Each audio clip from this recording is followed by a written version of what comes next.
الحمد لله رب العالمين وبه يستعين وأشهد أن لا إله إلا الله وحده لا شريك له وأشهد أن محمدا عبده ورسوله اما بعد۔ اللہ تعالیٰ کی صفات میں سے ہے ایک صفت علو،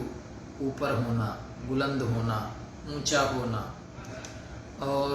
اللہ تعالیٰ اپنے صفات کے اعتبار سے بھی سب سے اوپر ہے اور اپنی ذات کے اعتبار سے بھی سب سے اوپر ہے۔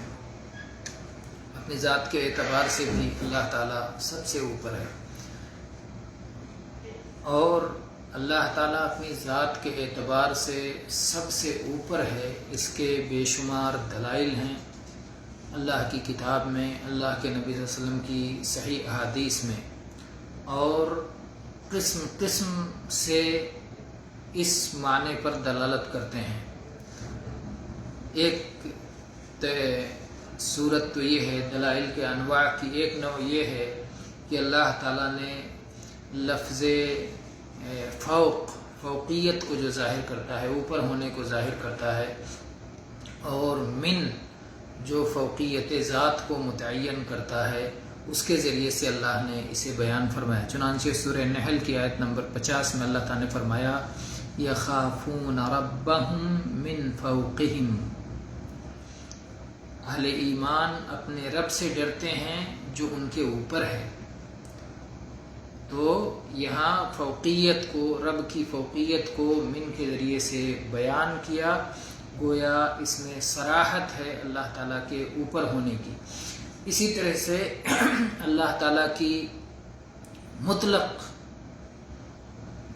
بلندی کو، کہ مطلق طور پر اسے بلندی حاصل ہے اور ہر طرح کا علو اسے حاصل ہے، ذاتی اعتبار سے بھی، قدر اور عظمت کے اعتبار سے بھی، شرف کے اعتبار سے بھی، ہر اعتبار سے اللہ تعالیٰ کو علو حاصل ہے۔ تو یہ اس کے نام سے ظاہر ہوتا ہے۔ اس کے ناموں میں سے ایک نام ہے علی، وَهُوَ الْعَلِيُّ الْعَظِيمُ۔ آیت الکرسی کے آخر میں جو اللہ نے فرمایا کہ اللہ تعالیٰ علو والا، اونچائی والا، بلندی والا ہے اور عظمت والا ہے۔ اور ایسے ہی حدیث میں یہ بات ثابت ہے کہ جب بندہ سجدے میں جائے اور سجدے میں بندہ اپنے آپ کو انتہائی پست کر دیتا ہے، اور جو اس کا نہایت شرف اور عظمت والا عضو ہے، یعنی چہرہ اس کا، وہ چہرہ زمین پہ رکھ دیتا ہے، اپنا سب سے معزز حصہ، اپنے جسم کا سب سے معزز حصہ وہ زمین پہ رکھ دیتا ہے۔ کسی کے آگے ذلیل ہونے کی اس سے بڑی صورت نہیں ہو سکتی، پستی کی اس سے بڑی صورت نہیں ہو سکتی کہ اپنے آپ کو انسان نے اس کے سامنے ذلیل کر لیا۔ تو جب بندہ اللہ کے لیے زمین پہ اپنا سر رکھ دیتا ہے، اس پیشانی کو جو اللہ نے بلند بنایا ہے، تو اس وقت اللہ کی بلندی کو یاد کرنے کے لیے یہ دعا سکھائی گئی کہ آدمی پڑھے سبحان ربی الاعلی، کہ پاک ہے میرا رب جو سب سے اوپر ہے، جو سب سے اونچا ہے، جو سب سے بلند ہے۔ تو اس وقت سجدے کی حالت میں، جب وہ پستی کی حالت میں ہوتا ہے، جب وہ جھکا ہوا ہوتا ہے، تو اللہ کے سامنے، اونچے رب کے سامنے، عظمت والے رب کے سامنے اس کی پاکی کو بیان کرتا ہے اور اس کی بلندی کو بیان کرتا ہے۔ ایسے ہی صراحت کے ساتھ یہ بات بھی ثابت ہے کہ اللہ تعالیٰ آسمان میں ہے، اور چنانچہ اللہ تعالیٰ نے فرمایا قرآن پاک میں أَأَمِنْتُم مَّن فِي السَّمَاءِ أَن يَخْسِفَ بِكُمُ الْأَرْضَ، کیا تمہیں آسمان والے سے ڈر نہیں لگتا کہ وہ تمہیں زمین کے اندر دھنسا دے؟ من فی السماء، اس سے جو آسمان میں ہے، آسمان میں ہے یعنی آسمانوں کے اوپر ہے۔ اسی طرح سے اللہ تعالیٰ نے فرمایا، اللہ کے نبی صلی اللہ علیہ وسلم نے فرمایا، صحیح بخاری اور صحیح مسلم کی حدیث ہے، صحیح بخاری میں 4351 نمبر پر اور صحیح مسلم میں 1064 نمبر پر،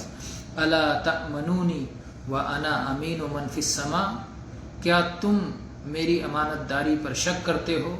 جبکہ مجھے اس نے امین بنایا ہے جو آسمانوں کے اوپر ہے، جو آسمانوں میں ہے۔ تو یہاں آسمان کی صراحت کی گئی کہ اللہ آسمانوں میں ہے، یعنی آسمانوں کے اوپر ہے، جیسے انسانوں کے بارے میں ہے کہ انسان زمین میں ہے، زمین میں ہے یعنی زمین کے اوپر ہے۔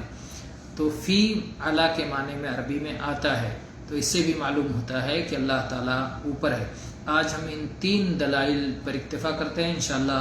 اگلے دروس میں مزید دلائل ذکر کریں گے۔ تو فوق کے لفظ سے صراحت کی گئی، اللہ کا نام علی ہے جو اس کے ہر طرح کے عالی ہونے کو، بلندی کو ظاہر کرتا ہے، اور اللہ کو کہا گیا کہ وہ آسمانوں کے اوپر ہے۔ تو یہ 3 دلائل اللہ کے اوپر ہونے سے متعلق، اور دلائل انشاءاللہ ہم اگلے دروس میں ذکر کریں گے۔ وآخر دعوانا الحمدللہ رب العالمین، صلی اللہ علی نبینا وسلم۔